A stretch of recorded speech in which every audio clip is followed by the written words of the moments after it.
Olá, seja bem-vindo ao Gastro em Foco, videocast da Federação Brasileira de Gastroenterologia, especial SBAD. Eu sou Roberta Almeida, gastroenterologista de Recife, Pernambuco, professora da Universidade Federal de Pernambuco do Centro-Agreste, médica clínica do setor de documentação científica do Hospital Getúlio Vargas e atual coordenadora da Comissão de Assuntos Digitais da Federação Brasileira de Gastro. Hoje irei moderar o nosso bate-papo e teremos como tema um cenário de alerta no Brasil, novos médicos, as residências médicas e os cursos de pós-graduação. E para isso eu tenho a honra de dois convidados ilustres para debater sobre esse tema, a doutora Maria da Penha Zago, que é professora do Departamento de Clínica Médica da Universidade Federal do Espírito Santo, presidente da Sociedade de Gastroenterologia do Espírito Santo e coordenadora da Comissão de Credenciamento de Cursos da FBG. E Dr. Raul Vale, professor adjunto da disciplina de Gastro da Unifesp, médico assistente do Hospital do Servidor Público Estadual de São Paulo. Então, sabemos que nos últimos anos houve um crescimento exponencial no número de alunos de medicina, né? No Brasil, ou seja, vagas de graduação. Mas esse crescimento ele não foi proporcional ao número de residência médica, o que levou ao surgimento, né, de vários cursos de pós-graduação, e é isso que tem gerado preocupação. Doutor Raul, sabemos que a especialização ela não é obrigatória, né? Mas é de extrema importância na formação médica. E para, assim, a título de informação, de levar para os nossos colegas, como é que a gente definiria, assim, uma definição de diferença entre residência médica e especialização?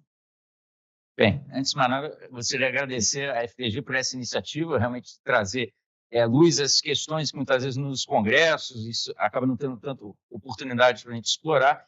E essa temática realmente ligada à parte da educação, acho que é essencial que a discussão evolua no nosso meio, né? Os programas de pós-graduação, de maneira geral, a residência é um modelo que desde a década de 70 no nosso meio começou a ser estruturado, né? Ele é a formação principal para o médico especialista nas mais diferentes áreas, né? E os programas de especialização surgiram, aliás, em algumas instituições onde também o número de bolsas de residência é um número limitado, que o Ministério da Educação, às vezes algumas instituições estaduais também acabam provendo também de qualquer forma. Então, nós observamos que ao longo desses últimos anos houve uma expansão do número de médicos que se formam a cada ano, coisa que não foi acompanhado o crescimento em relação a vagas de residência. Então, nós temos um excedente de médicos que acabam não ingressando no mercado médico sem que efetivamente parta para a residência. Então, esses programas de pós-graduação lato sensu, eles surgiram em algumas instituições não tão tradicionais em si, onde a oportunidade de ofertação de bolsa não eram disponíveis, e eles, num primeiro momento, o MEC não teve uma preocupação muito de organizar toda a grade, todo o modelo, e a FPG vem trabalhando no intuito também que esses cursos tentem cumprir mais ou menos a matriz de competências também no modelo de residência, que chegue numa carga horária também semelhante a isso, né? E existem também cursos de pós-graduação que eles exigem que tenha pelo menos 360 horas ao todo. Alguns desses modelos também de curso de especialização, às vezes, acabam sendo voltados para médicos que muitas vezes já estão inseridos no mercado, que querem, às vezes, ter uma atuação mais especializada na parte de patologia, algumas áreas, uma carga horária, às vezes, mais restrita. Alguns modelos de curso de especialização, às vezes, você pode ter programas, às vezes, que são de uma semana por mês, outros modelos que têm uma carga horária, às vezes, de um outro enfoque não específico, como o médico especialista como um todo, né? Então, assim, Raul, como você falou aí agora, assim, até médicos, né, que já estão inseridos no mercado e muitas vezes têm que voltar para poder fazer aquela pós. Então, eles buscam um pós, uma busca de ter aquela certificação. Então, assim, Penha, nesse aumento de cursos de pós, e na busca por essa especialização, quais os critérios o nosso médico ele deve ter, ele deve observar para escolher essa pós? Então, a primeira coisa que a gente tem que definir é o que é uma especialização médica. Para isso, existem normas bastante definidas por uma comissão, chama-se Comissão Mista, que é composta pelo Ministério da Saúde, Ministério da Educação, AMB e CFM. E essas normas, elas têm que seguir a matriz de competências, que são 2.880 horas, 60 horas semanais, e que tem uma quantidade de situações importantes. Para isso, são as únicas duas modos que a gente tem de receber especialização no Brasil. Através da residência médica credenciada pelo MEC, que a partir de 2013 teve um aumento com a pós-residência, quando o Ministério da Saúde entrou, já fazendo com que várias bolsas pudessem acontecer nos hospitais filantrópicos. Então, houve um crescimento muito grande a partir de 2013. E a outro modo são credenciamento pelas especialidades, que a partir de 2002 começou a ser normatizado pela Associação Médica Brasileira, que define que você tem que ter os mesmos critérios da residência médica. Portanto, 2.880 horas, 60 horas semanais, para a formação do médico. Então, a FBG ela está credenciando os cursos que conseguem cumprir essa obrigatoriedade. Ter uma carga horária compatível, ter o tempo compatível, ter os programas compatíveis. Então, isso, nós temos 11 programas que são autorizados, e aí essas pessoas podem fazer a prova de especialista e se tornar especialista. A residência médica, ao término, ela já é avaliada pelo MEC, e ao término você tem o direito a especialista. Quanto eu quero dar uma pitaca aqui nos outros cursos que não tem esse tipo de coisa, eles não dão título de especialista e as pessoas não podem dizer que são especialistas. Ela é apenas uma educação continuada para que você possa aprender um pouco mais, mas não te dá o título de especialista. Isso é uma coisa que precisa ser bem definida. Se você quer ser título de especialista, ter seu RQE, ter seu registro no CRM, você precisa seguir ou o curso autorizado pelo MEC ou o credenciado e com prova de título pelas sociedades de especialidades. Então, assim, é daí mais ainda a importância de prestar atenção, ou seja, há um investimento muitas vezes financeiro em uma pós-graduação e no final há uma frustração, vamos dizer assim, porque você não consegue registrar. Então, assim, até procurar aquela especialidade, não só a gastroenterologia, procurar as federadas, associadas, procurar quais são os critérios para tirar o título, né? E aí ver se aquela pós-graduação, se ela está inserida nesses critérios aí, né? Então, assim, aí o que acontece, assim, Raul, assim, há alguns anos essa corrida que a gente passou a ser exigido o RQE, que antes não era. Então, se tinha residência, tinha o título de especialista, mas estão pedindo além, que é o registro de especialidade, né? Então, assim, que não era antes exigido em concursos, em processos, e hoje já se exige. Então, qual a importância desse RQE e qual o caminho seguir? Residência médica, pós, título de especialista? A questão relacionada ao título de especialista, ele acaba sendo um aspecto que não só o mercado privado e também na questão de concurso vem ganhando maior destaque, mas acaba sendo também um respaldo para o próprio profissional em relação a questões, às vezes, de imperícia, questões de você tendo título de especialista, acaba sendo uma retaguarda que você tem também de apoio, você ter o reconhecimento, que a gente na sua prática também profissional, né?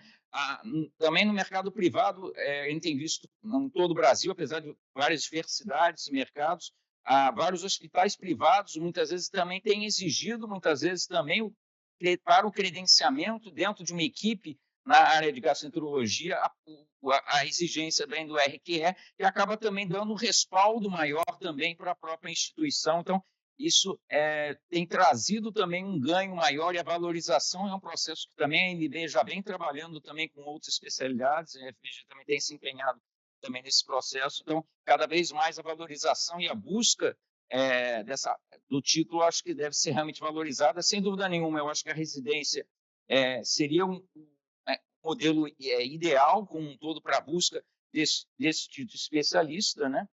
E, naturalmente, também, à medida que houve esse trabalho construído também com o apoio da FBG, desse credenciamento e visitas, seguindo todos os moldes aplicados também dentro do programa de residência, permitiu também que, de alguma forma, se ampliasse um pouco mais para que, consultando as bases junto à sua federada, cada novo formando que está saindo de um programa de clínica médica possa se informar, se inteirar a respeito dos programas que tem disponíveis na sua região e a nível nacional também. Então, assim, é como você disse, requer a segurança que hoje os planos, o privado, até os hospitais têm a segurança que realmente eles estão ali com o especialista, né? Lembrando, né, Roberta, que qualquer médico ele tem autorização para ter os atos médicos, porém não pode se dizer especialista. Então, você pode atender um paciente de gastroenterologia? Pode,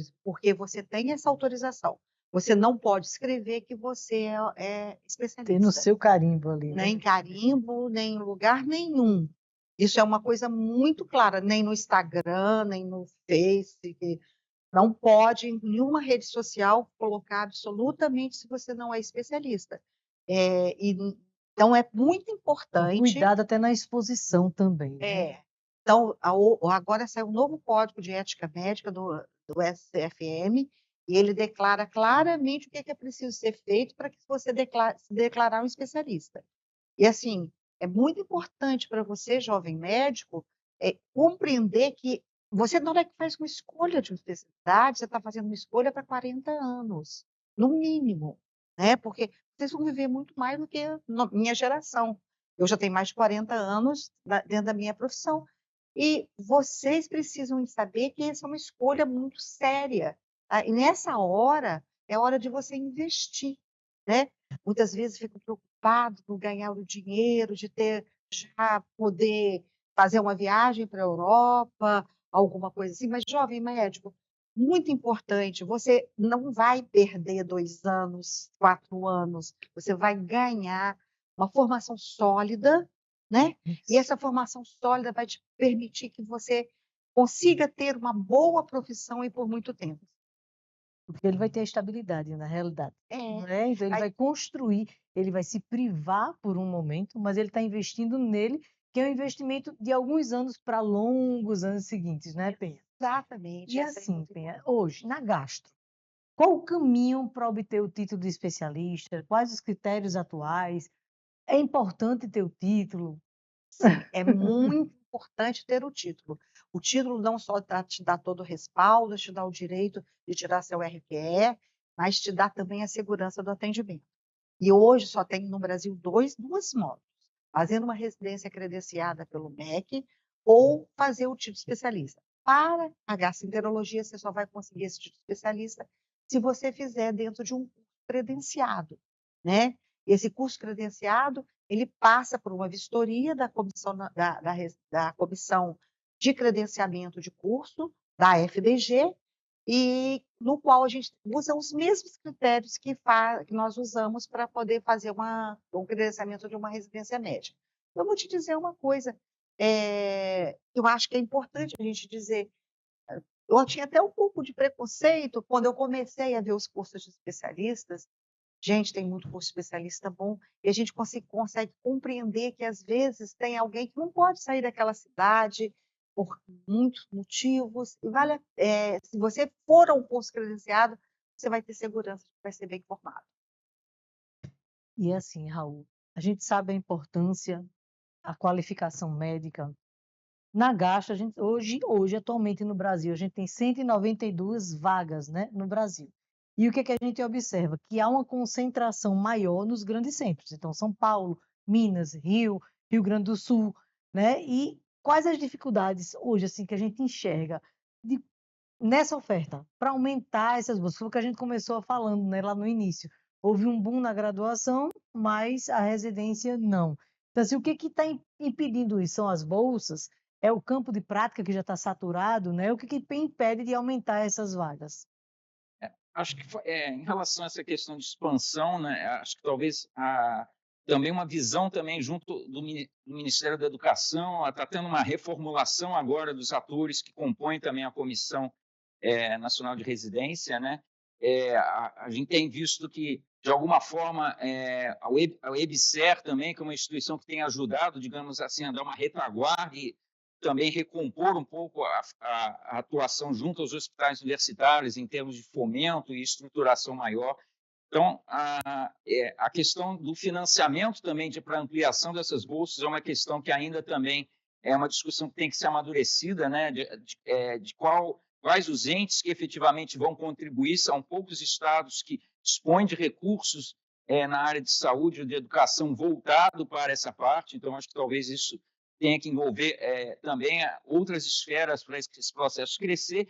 E outro trabalho também que tem que ser amadurecido é a valorização do preceptor também dentro do programa de residência, né? Grande parte das instituições, muitas vezes, quem passa por esse processo de educar, muitas vezes não tem uma formação específica atuando nessa parte. Já existem algumas ações com apoio de alguns hospitais privados aqui no Brasil também, de criar também de capacitação também dos preceptores. Então, eu acho que precisa de uma organização maior dessas diferentes questões de financiamento de novas bolsas, capacitação também e ajudar a fixar nos hospitais principais as próprias santas casas, que várias delas fora de Rio, São Paulo, muitas vezes você não tem uma infraestrutura também tão adequada para procedimentos de maior complexidade, que acaba atraindo grande parte de residentes de outras regiões para os grandes centros também, então acaba concentrando, e às vezes alguns programas você tem, às vezes, ociosidade de vagas em centros menores, né, pela questão de alguns procedimentos mais complexos terem um volume menor e às vezes não ter tanta disponibilidade em centros mais distantes, né? E a capacitação do preceptor é um estímulo, né?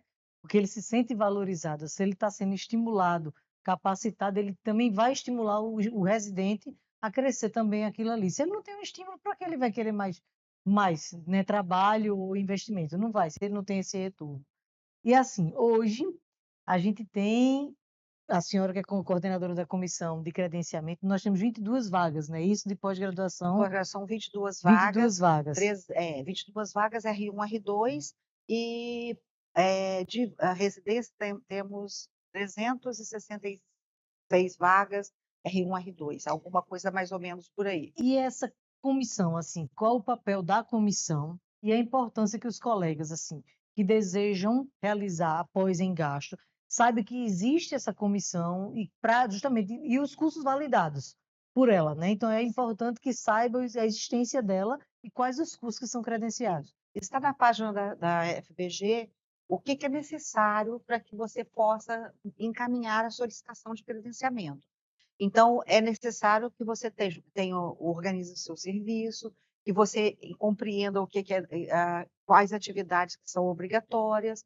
Então, pode entrar na página ou pode entrar em contato com a FBG, e toda a documentação necessária para que seja feita a avaliação pode ser encaminhada. Então, é bem simples. Mas o que é mais importante a você que quer montar um curso é saber que você tem que ter pessoas envolvidas. Um credenciamento de um curso depende da presença diária de bons preceptores, né, do apoio da instituição.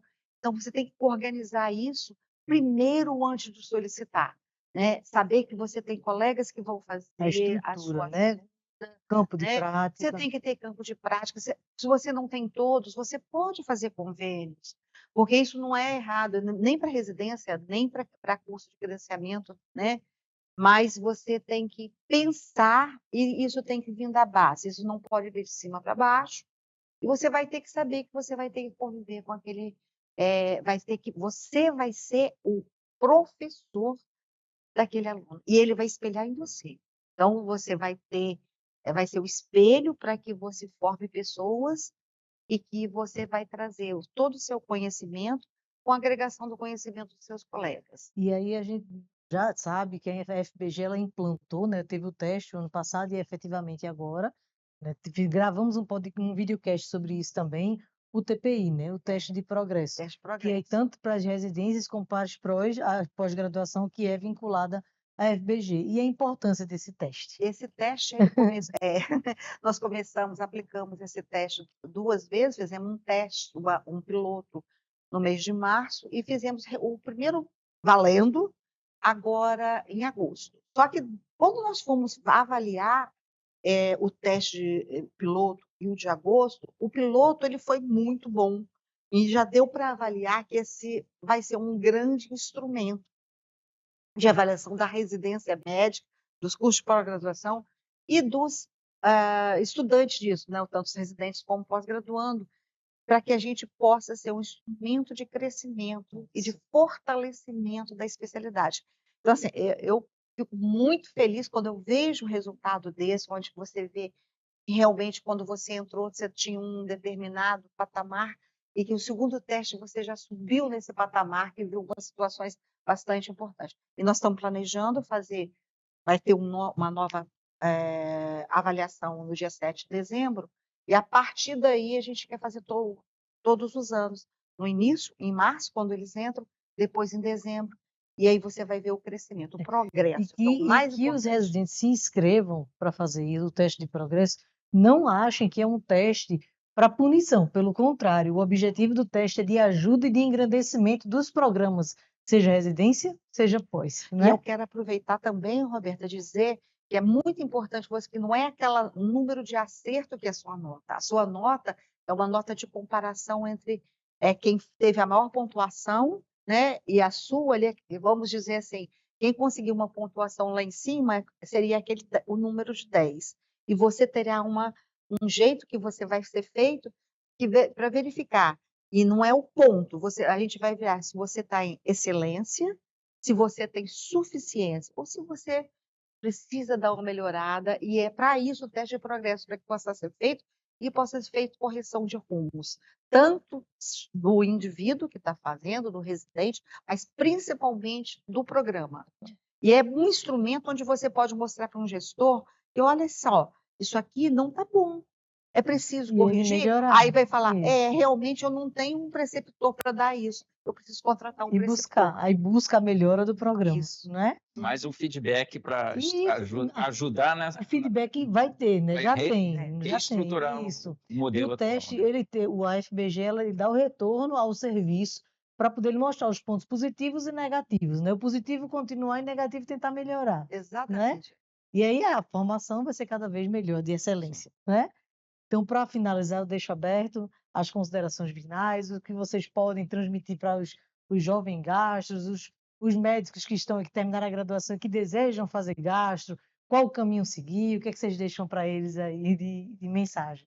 Bem, como considerações finais, gostaria de acrescentar que a importância também do jovem médico que tem interesse pela gastroenterologia, que procure também valorizar e participar dos programas. Existe o programa Jovem Gastro, que ajuda também no intuito, além de oferecer cursos e ações também no intuito de educação médica continuada, a importância, como vocês puderam perceber, que a FVG tem se empenhado também no intuito de ajudar no modelo atual, e a busca realmente do título especialista, acho que é o melhor caminho não só para a segurança profissional, e desde o início da carreira. Isso acho que deve ser um objetivo fundamental para o crescimento profissional ao longo do tempo. E eu quero falar para o estudante de medicina, né? Olha só, quando você está estudante, você não sabe o que você quer fazer. E muitas vezes a gente vai procurando esse local que a gente quer fazer, e a gente vai participando de ligas, né? Então, quase todas, temos várias ligas credenciadas, e participar do credenciamento de ligas, participar das ligas, te dá uma ideia do que é aquela profissão. Então, participe das ligas, procure se tem uma liga de gasto na sua instituição. Se ela tiver, credencie ela também na FBG, que a FBG tem esse serviço, e vai seguindo. E, quando você estiver na clínica médica, não deixe de participar, é importante do conteúdo de gastroenterologia para compreender e descobrir como é bom ser gastroenterologista. Eu gostaria de agradecer a participação da doutora Penha, doutor Raul, que sempre estão dispostos a colaborar com a gastroenterologia, com a FBG, são referências para mim, tanto na gastro como no ensino médico. E aí, assim, lembrar a todos que quiserem se aprofundar neste assunto, a FBG disponibiliza no seu site, dentro da Universidade FBG, vários conteúdos referentes a este e outros temas de interesse dos gastroenterologistas. Acessem www.fbg.org.br. Obrigada e até a próxima.